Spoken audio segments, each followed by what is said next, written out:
Yeah, we think the best way to minimize risk is to think.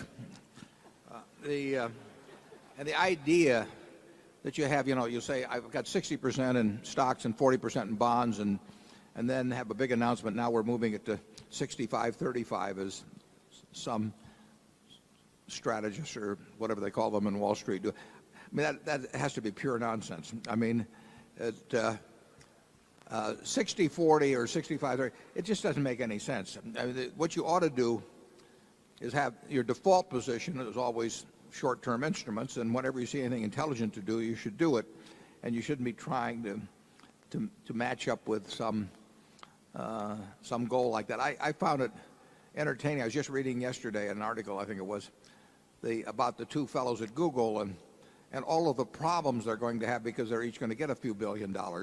And I mean, I wanted to send a sympathy card. I almost went down a Hallmark store because this article went on. They've got this terrible problem and that terrible problem, and they're going to need lawyers and they're going to need financial lawyers. They don't need anybody.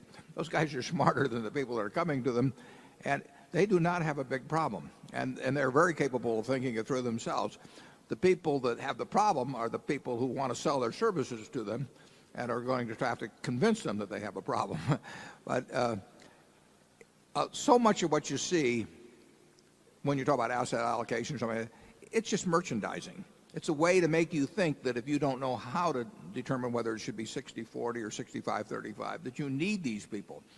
And you don't need them at all in investing. I mean, most of the professionals that tell you you're going to get in great trouble unless you listen to them and adopt and sign up for their services, they're good at selling. But it's what my former brother-in-law that worked at the stockyards used to say, was that people would bring in cattle or something, and I'd say to them, how do you get the farmer to employ you to sell the Swift or Armour or Cudahy instead of the guy right next to you? I mean, it's a cow is a cow, and Armour's going to buy it the same way. And he gave me this disgusted look, and he said, Warren, it's not how you sell them, it's how you tell them.